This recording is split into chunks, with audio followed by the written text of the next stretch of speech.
তারিখ 19 তারিখ না 19 আর 22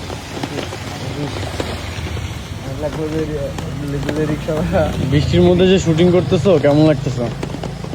ভালো লাগতেছে, তারপর হচ্ছে একটু পেইনও লাগছে যে কখন বৃষ্টি থামবে, শুটটা কখন শুরু করব। এখন একটা সিনও করতে পারিনি, এর জন্য একটু খারাপ লাগছে। আমি ওকে জিজ্ঞাসা করলাম যে বৃষ্টির মধ্যে শুটিং করতে কেমন লাগতেছে, ও বললো যে ভালো লাগতেছে, শুটিংটা এখনো শুরু হয় নাই। ও মানে কিভাবে ভাই আমাকে পেঁচে ফেলে দিছে, এটা হইলো কিছু? হ্যাঁ, তো যারা যারা দুই পৃথিবীর রাজার জন্য ওয়েট করছেন, ভেরি সুন আমাদের সিরিজটা চলে আসবে। তবে এখন আমরা কিন্তু দুই পৃথিবীর রাজার শুটিং সেটে নাই, আমাদের একটি সিঙ্গেল নাটকের শ্যুট হচ্ছে। আর আমার কো আর্টিস্ট হিসেবে আছে তুলনা, সবার ফেভারিট।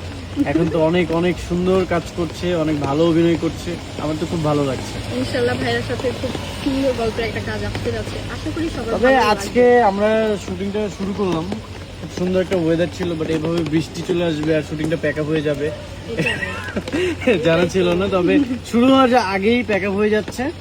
এখন আমাদের ডিরেক্টর কি বলে দেখি যে আমাদের শুটিংটা প্যাক আপ হয় কিনা। যদি প্যাক আপ হয় তাহলে আজকে বাসায় যে একটা শান্তিতে ঘুম দিব। এই প্যারাটার জন্য একদিন থাকবে ভাইয়া, আমার কাছে মনে হয় আজকে ঝামেলাটা শেষ হোক। শুটিং তো আর প্যাক আপ হবে না, শুটিং চলবেই। তবে ভালো লাগতেছে যে আমাদের শুটিংটা শুরু হলো বৃষ্টি দিয়ে। প্রথম দিনই শুট করলাম বৃষ্টিতে, ওয়াও। আমাদের তো প্যারা লাগতেছে না, সব প্যারা হচ্ছে আমাদের ডিরেক্টরের, আমাদের অ্যাসিস্ট্যান্ট ডিরেক্টর যারা আছেন, ক্যামেরার পিছনে যারা কাজ করে তাদের বেশি প্রেশার যে বৃষ্টির মধ্যে ফেসে যাবে কিনা। এনিওয়ে গাইজ, আমাদের খুব সুন্দর কাজ আসতেছে, আপনারা আমাদের নাটক দেখবেন, আশা করি সকলের ভালো লাগবে। ফাইনালি আমাদের প্যাক আপ হয়ে গেল। এখন কয়টা বাজে?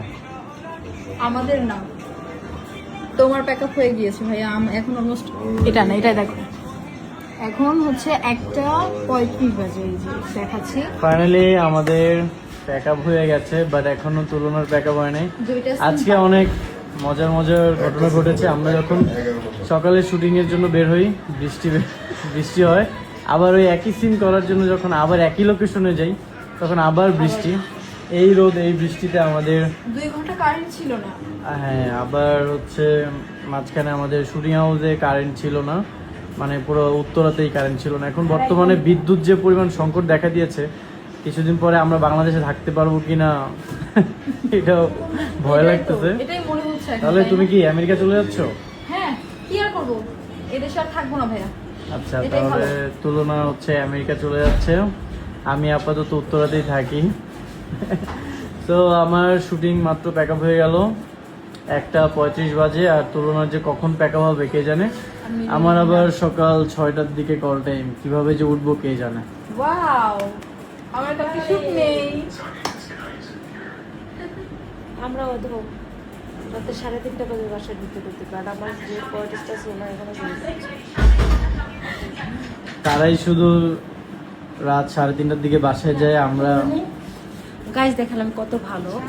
আমি বড় আপার জন্য ওয়েট করছি, আমার 1 ঘন্টা আগে সিন শেষ হয়ে গেছে।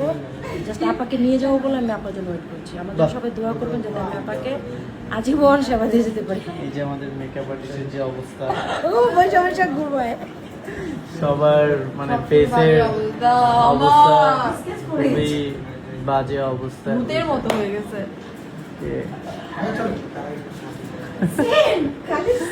এই গাইজ, আমার ব্যাকআপ হয়ে গেছে, তো আমি এখন বাসায় যাই। সকাল 6টার দিকে কল টাইম, সকাল সকাল আবার উঠতে হবে। ভালো লাগছে না, মিরাজ ভাই কেন চলে যাবে, এখন আমার সিন আছে।